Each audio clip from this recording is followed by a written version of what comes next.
Welcome to Psych Talk. I'm your host, Dr. Jessica Rabin, a licensed clinical psychologist. If you are a mental health professional, student in the social science field, or just interested in psychology and mental health, this podcast is for you. Although topics discussed on this podcast are similar to therapy, Psych Talk is not a replacement for therapy and is for educational and entertainment purposes only. So let's dive into today's episode. Hey everyone, welcome back to Psych Talk, and thank you so much for joining me for today's episode. I was recently having a discussion with someone at work about the rise in eating disorders since the pandemic. I have seen it in my work, and there is research to support this as well. As an example, a 2025 study by Reyes and colleagues found that new onset eating disorder cases peaked in 2021, with the overall rate being 45.5% higher than expected, and then declining in 2022 and 2023. However, even with the decline, rates of new onset eating disorders remained higher than expected based on the previous 10 years. This conversation about eating disorders then led to a broader conversation about the shifts in beauty and feminine ideals that we have seen in recent years, particularly since the overturning of Roe versus Wade in June 2022. If you spend any time online, you may have come across trad wives, short for traditional wife. You may have come across Skinny Talk, which is a subsection of TikTok dedicated to tips and tricks to get skinny. And offline, you likely have come across someone you know who has used Ozempic or another GLP-1 to lose weight. This shift in beauty norms is in stark contrast to the inclusivity and progressiveness we have seen in the past decade with the rise of body positivity, body inclusivity, and body diversity. This shift has seen the resurgence of ultra-thin ideals, conservative aesthetics, and regressive sociopolitical attitudes that shape both bodies and identities. So today I wanted to talk about how political systems impact beauty standards. I am going to be completely transparent. I am learning along with you. Although I did a deep dive to get information for this episode, I know that this is only going to scratch the surface. There is going to be a lot I am missing, a lot I am not touching on, and a lot of history I am not even aware of yet. With that being said, though, a couple weeks ago, I reached out on Threads asking for book recommendations on the intersection between politics and body image, beauty standards, etc., because this is a topic that I want to learn more about and I'm interested in. And I've received a ton of wonderful recommendations. So I've put them together in a list, and we'll link that list in the show notes of this episode so that if this is a topic that interests you, you have resources to seek out more information. So before we dive into the bulk of the episode, I want to start this episode by defining certain terms that may be used throughout the episode. This is obviously not an extensive list, but rather a list of words I came across when preparing for the episode. And also, as always, I want to make sure that I am always on the same page as my listeners, so we all know what we're talking about. So the first term is body politics, and this refers to the practices and policies through which powers of society regulate the human body, as well as the struggle over the degree of individual and social control of the body. The powers at play in body politics include institutional power expressed in government and laws, disciplinary power exacted in economic production, discretionary power exercised in consumption, and personal power negotiated in intimate relations. Individuals and movements engage in body politics when they seek to alleviate the oppressive effects of institutional and interpersonal power on those whose bodies are marked as inferior or who are denied rights to control their own bodies. And we'll talk more about body politics in this episode. I do want to acknowledge, however, that body politics is much more than what I'm going to be covering in this episode, which is really the intersection of politics and beauty standards. Which brings me to defining the next thing, beauty standards. So beauty standards can be defined as the individual qualifications individuals are expected to meet in order to embody the, quote, beauty ideal, in turn allowing them to succeed both personally and professionally. Now, much of the research and conversations surrounding beauty standards focus on women because the beauty industry was deliberately built to target women. However, men are not immune from beauty standards, and the standards for men and women just tend to be different. And the last term I'm going to define is conservative aesthetics. I mentioned that in the intro and I'm going to talk about it later in the episode as well. And this refers to a style or preference that emphasizes traditional, familiar, and often classic elements in art, design, or culture. It prioritizes order, clarity, and timelessness. When examining politics exclusively, so not just the broad concept that could apply to like art, it also can reflect a conservative ideology's view on what is considered beautiful, tasteful, or appropriate. So, before I dive into the discussion of the intersection of politics and beauty, I want to provide a brief overview of this concept of body politics, which I just introduced. As you will see throughout this episode, beauty standards are only a small slice of body politics. However, I felt it would be doing a disservice if I discussed the influence of politics on beauty standards without discussing this broader concept of body politics. So, the term body politics was first used in the sense that I just previously defined a few moments ago in the 1970s during the second wave of the feminist movement in the United States and arose out of feminist politics and abortion debates. So originally, body politics involved the fight against objectification of the female body, violence against women and girls, and the campaign for reproductive rights. You may have heard the saying, the personal is political, and this became a slogan that encapsulated the sense that domestic contexts for equal rights in the home and within sexual relationships are crucial to the struggle for equal rights in public. This form of body politics emphasizes a woman's power and authority over her own body, and many feminists rejected practices that drew attention to differences between male and female bodies. So, for example, not shaving, not wearing cosmetics, and not wearing revealing or form-fitting clothing. Then, second wave feminist body politics promoted breathing the silence about rape, sexual abuse, and violence against women and girls. Then the third wave feminists accepted this stance on rape and violence against women and girls, but found that the gender ideals of second wave feminists were too confining and thus endorsed a range of body modification and gender practices that included things like tattoos, body piercings, as well as gender diversity.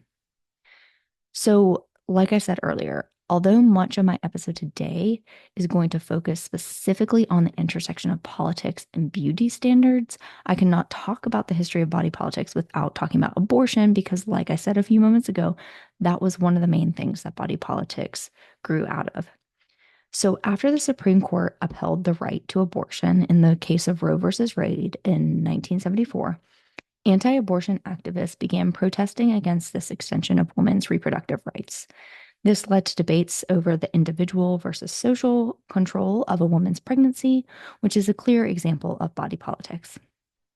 Beyond abortion, historically, there have been policies and practices that denied reproduction to women in minority communities.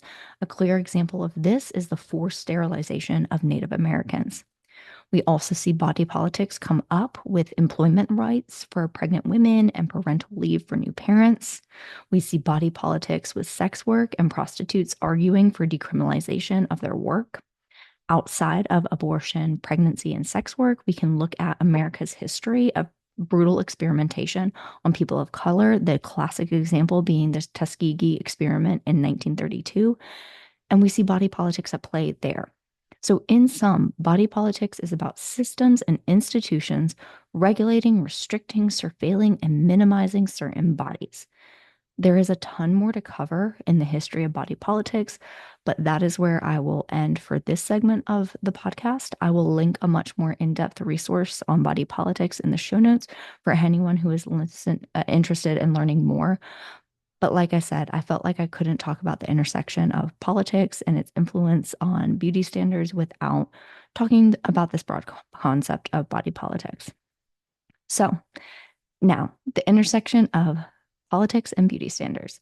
So beauty is inherently political because it communicates who is seen as safe, valuable, desirable, and worthy of respect.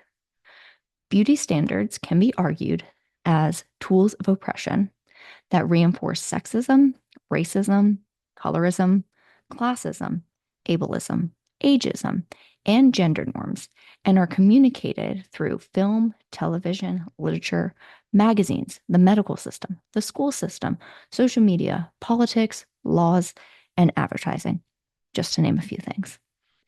When beauty ideals are aggressively promoted through various channels, they serve as a method of societal control, distracting from the collective action through hyper individualized self scrutiny. Beauty standards, and especially the feminine beauty ideal, change over time as well as across cultures. However, due to Western colonialism, Eurocentric beauty standards can be seen across the globe. I love this quote from Jessica DeFino, who has written a number of pieces on this topic. And this quote came from a Teen Vogue article she wrote a few years ago. And it says, quote, Western beauty standards are the products of a capitalistic, colonialistic, patriarchal, white supremacist society contrived to keep us consuming and consumed. We have all likely heard at some point in our lives that beauty ideals stem from the evolutionary process of mate selection. However, thus far, anthropologists have not actually found any evidence of this. So, from what I have found doing the research for this episode, there is more research out there on conservative politics and beauty standards than there is liberal or progressive politics. So that is what a lot of the focus of this episode is going to be. This is not to only show one side of things, but rather report where the information lies. Additionally, this is the shift that we are currently seeing in beauty trends. So it is what is relevant now. Like I said at the beginning, the idea of this episode came from a conversation with a colleague and the shift that I have seen. And when I dove into the research and the literature and various articles on it, I found that the shift I'm seeing is actually backed by research, and there is a cyclical trend, which I will mention later in this episode. So, if we examine beauty trends over time, we can see the intersection between beauty standards and political leanings. In 2021, teenagers on TikTok were giving themselves makeovers based on their Republican or Democrat alter egos. We also saw a trend last year of like liberal versus conservative makeup.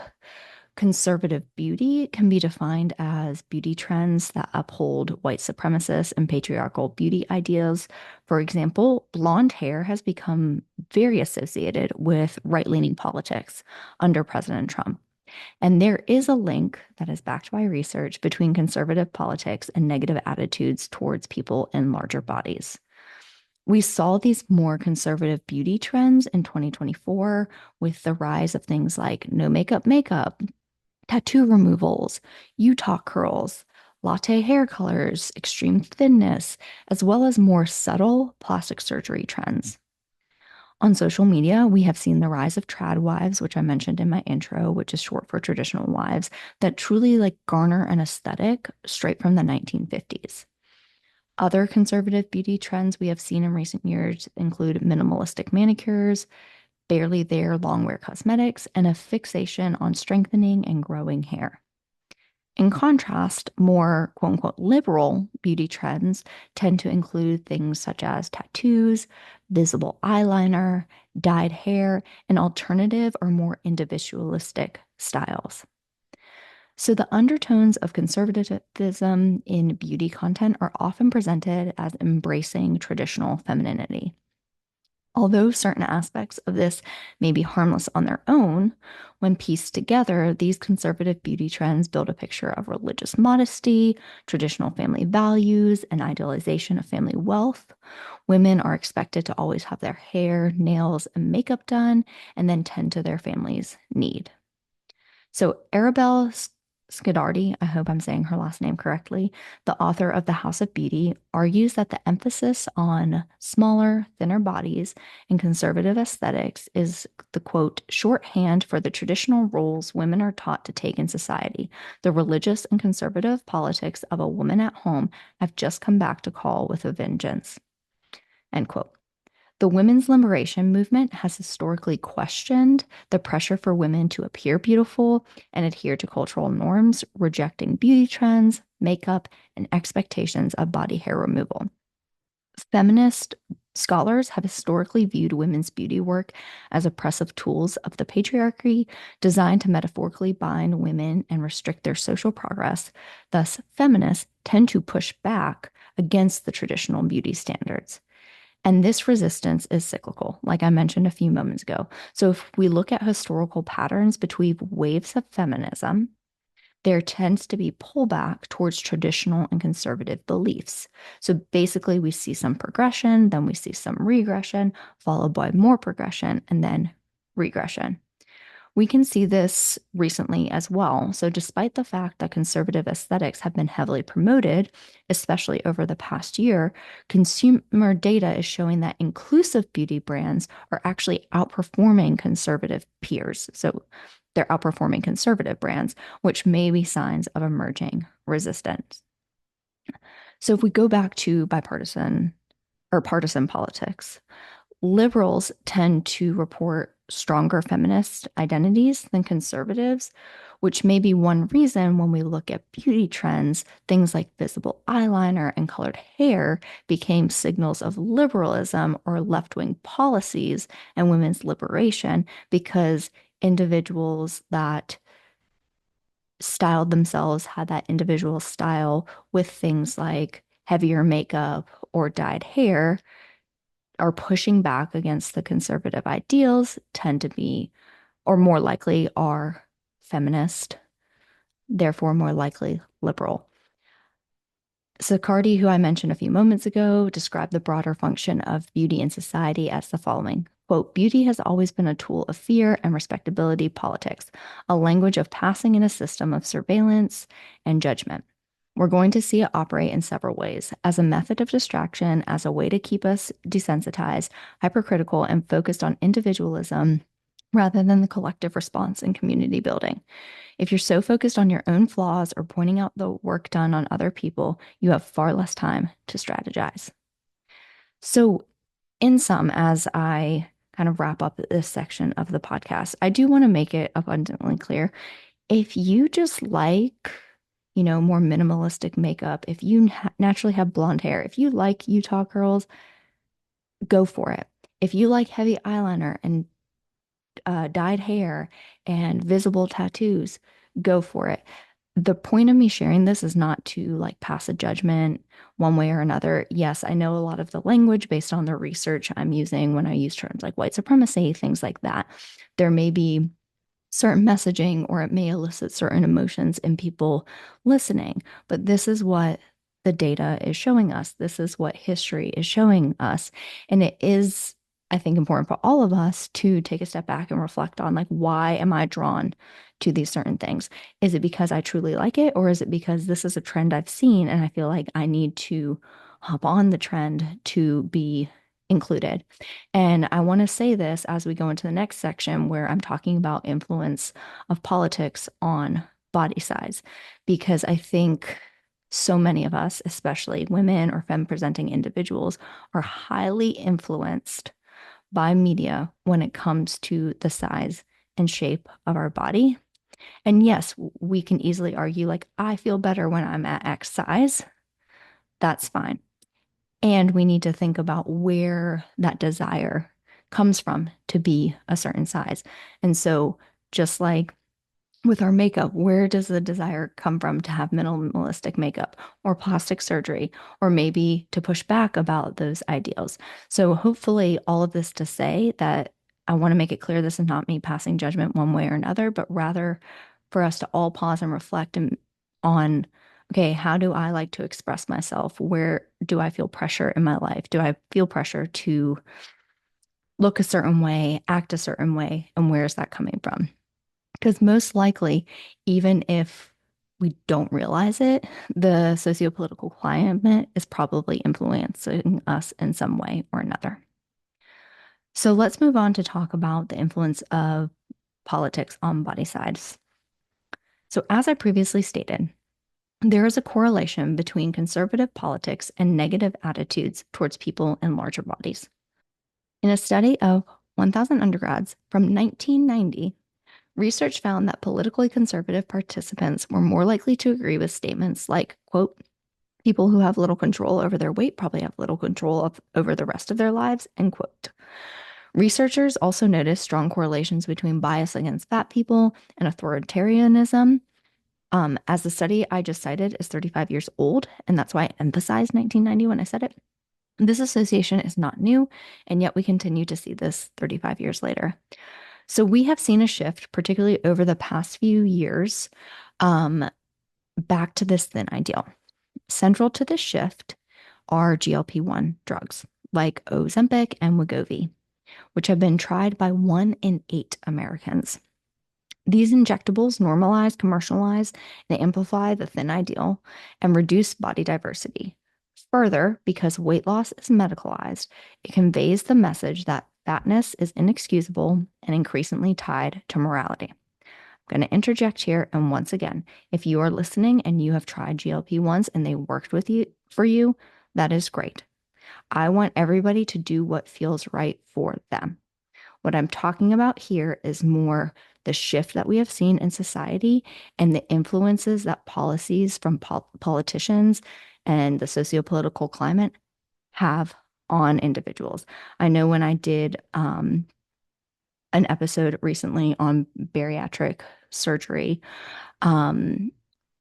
we talked about briefly GLP-1s, and Mary Frances said that surgery, medical interventions are a tool. And we all should have multiple tools in our toolbox so we know we can use which tool works best for us in what situation. So once again, this is not me saying do or don't, things are good or bad. I'm talking about the sociopolitical climate and the influence that has on these ideals and standards that we see on our TV screens, on social media, etc. So social media platforms, speaking of social media, particularly TikTok, are accelerating this shift with the rise of hashtag skinny talk, which has surpassed 2.4 billion views and is very reminiscent of the 2000s pro-Ana communities on things like Tumblr and Zanga. If you don't know what pro-Ana communities are, they are basically communities of pro-anorexia content where people would post images of emaciated individuals and provide quote unquote tips to lose weight. So skinny talk influencers will post diet advice, which is typically really harmful, engage in body checking. So if you're unfamiliar with body checking, it's basically when you stand in a mirror or stand in your phone camera and check out your body, as well as restrictive eating behaviors disguised as wellness tips. Bringing it back to conservative politics being associated with negative attitudes towards people in larger bodies, as the sociopolitical climate is more conservative, it gives space for people to be more comfortable and more open with their fat phobic views. This backslide is not just found on social media. We also see it in fashion runways, with the share of plus size models being reduced from 2.8% in 2020 to a mere 0.8% in 2025. So, like I said, and I know I'm making a lot of qualifiers in this because I know a lot of the information I'm sharing probably elicits certain emotions in people.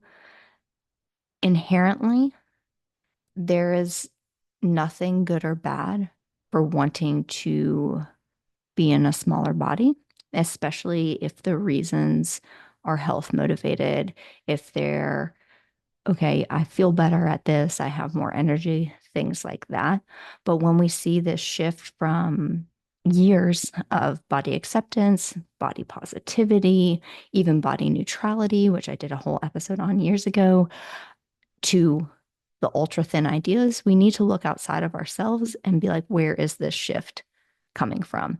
And also, this awareness of how politics can impact these beauty standards and ideals can give us pause and on an individual level make us reflect and possibly push back about those ideals if we desire to.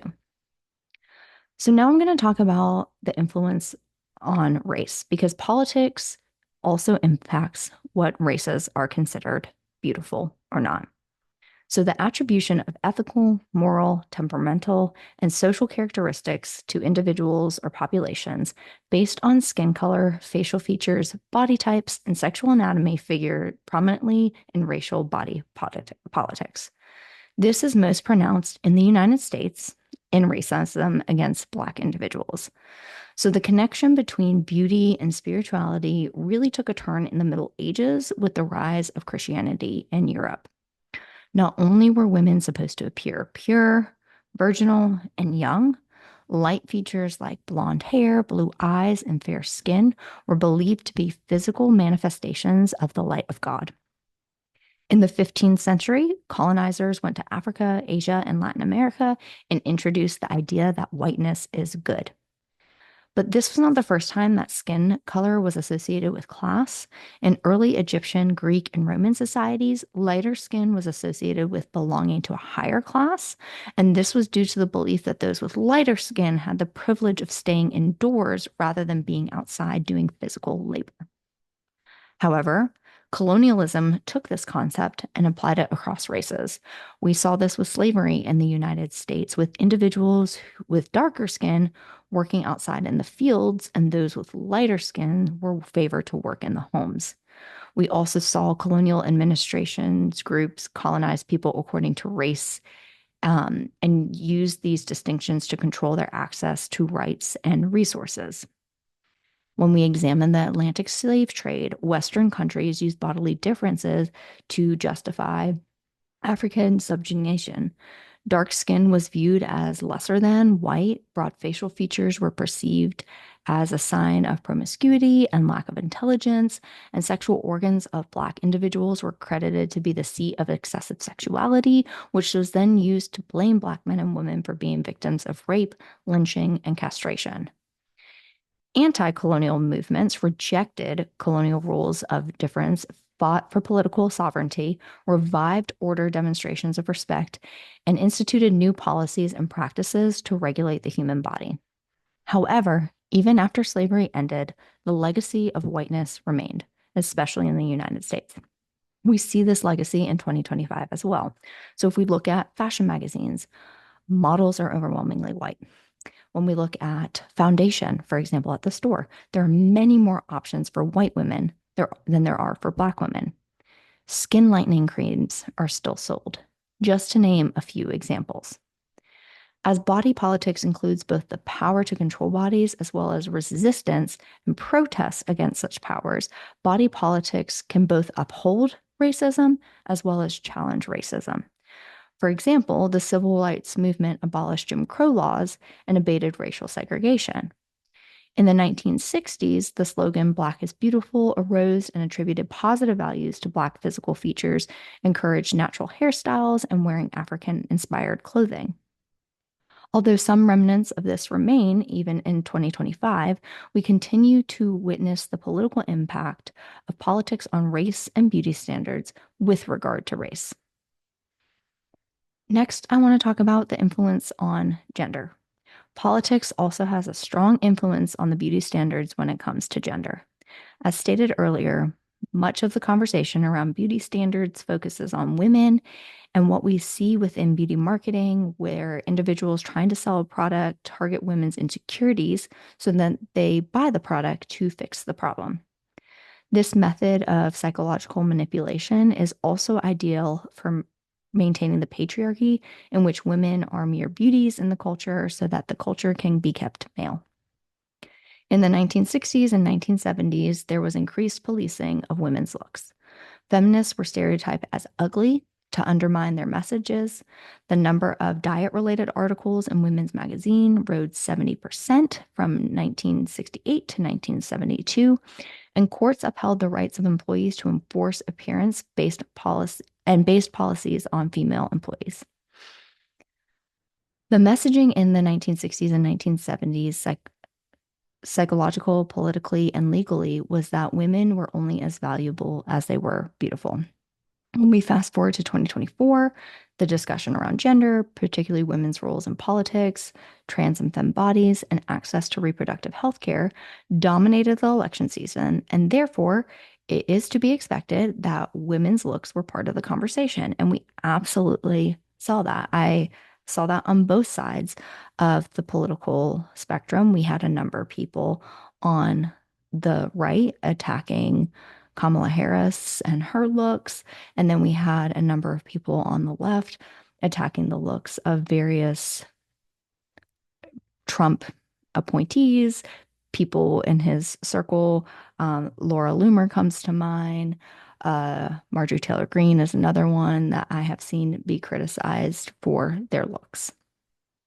The repealing of women's rights coincides with discussions over what is acceptable for a woman, including her appearance. And we can see this with the rise of conservative aesthetics becoming the beauty ideal, as the conservative agenda of rolling back reproductive rights and increasing gender inequality is also occurring. When talking about gender and the broad concept of body politics, we also need to address the impact body politics has on gender diverse individuals. The rollback of trans rights, the executive order in the United States regarding there only being two genders, and the UK's Supreme Court ruling excluding trans women from the legal definition of women, anti-trans bills, among other attacks on the gender diverse community, have extremely harmful effects on these individuals' safety and lives. So you may be thinking, but Jess, what does that have to do with beauty standards, which is the narrow focus of this episode? Well, this climate has had a depressing influence on non-binary and flamboyant beauty expression, reshaping what beauty brands will market. We have seen this with retail giants like Walmart and Target scaling back DEI initiatives, which included eliminating things like pride-inspired makeup and collections. As a caveat, and not based in research, but reports I have read online, things I have heard from women who present more masculine, they have experienced a rise and attack on their gender, their femininity, things like that in recent years because they do not present as this ideal feminine individual.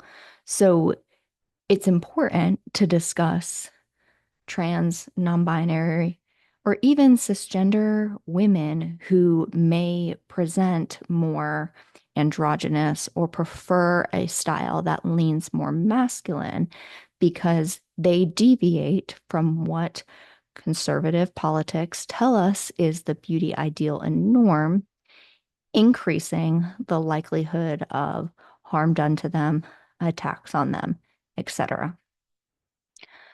So, as we're getting towards the end of this episode, I could not talk about the political influences on beauty standards without talking about its impact on mental health, because this is a mental health podcast after all. So, until recently, only models and celebrities were the ones who were taking flawless, altered photos.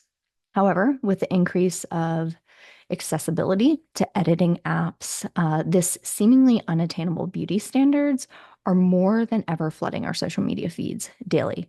We are no longer just comparing ourselves to celebrities. We are seeing these unattainable standards in images of our friends, families, and colleagues. So, unattainable beauty standards have negative consequences on mental health, including increased depression, anxiety, body dysmorphia, eating disorders, self-harm, and low self-esteem. Idealized images in the media have significant impact on mental health due to the comparison it causes. Our sense of what is real when it comes to beauty is warped due to overexposure of modified images. Thus, we see the Photoshop images as not only real, but also typical or average, causing us to compare and worry about how we look. So, a 2018 study published in JAMA Facial Plastic Surgery talked about a phenomenon known as Snapchat dysmorphia.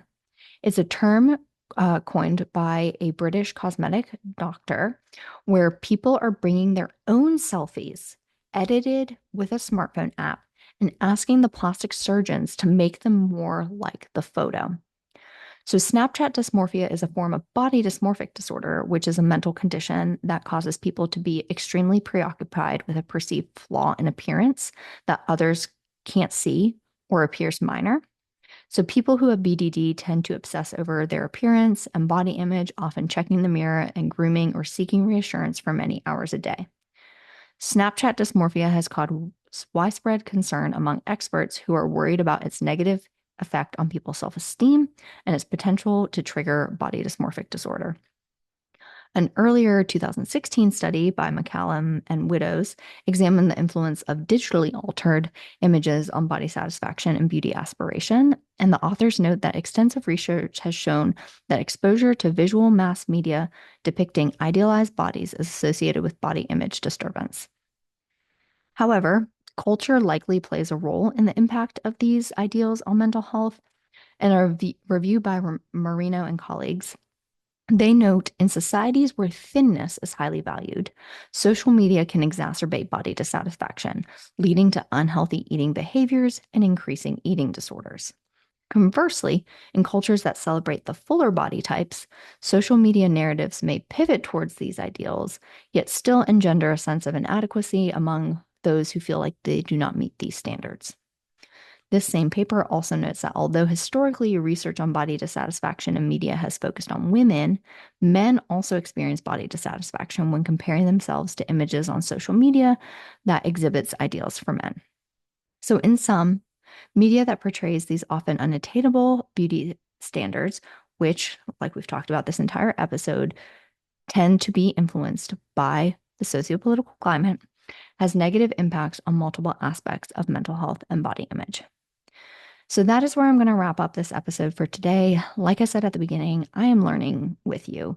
Although I touched on a lot on this episode, there's so much more that I need to learn and so much more to share. I know I really only touched on a couple aspects and didn't really dive deep. I wanted to be mindful of everybody's time and also be mindful of my limits of knowledge. However, I hope you learned something from this episode, learn more about what body politics are, how politics influence beauty standards, and their specific influence on race, gender, and body size, as well as mental health. The rising conservative beauty trends we are seeing aren't just about aesthetics. They are a symptom of wider politics, technological, and economic forces that are not just confined to the US. We are seeing this shift transcend national borders, reinforcing a broader cultural conservatism. If we recognize this and name it, that is the first step to reversing it. So thank you once again for joining me for this episode. Like I said at the beginning, I'm going to include a link to a list of books about body politics and the intersection of politics and beauty if you are interested in learning more, as well as many resources that I used for this episode if you want to dive deeper into any of the topics discussed. As always, please rate, review, and subscribe to the podcast and share this episode with someone who you think would be interested in it. And I will catch you in the next episode. Bye. Thank you for listening to today's episode of Psych Talk. Please rate, review, and subscribe to the show. And if you enjoyed today's episode, please share it with a friend.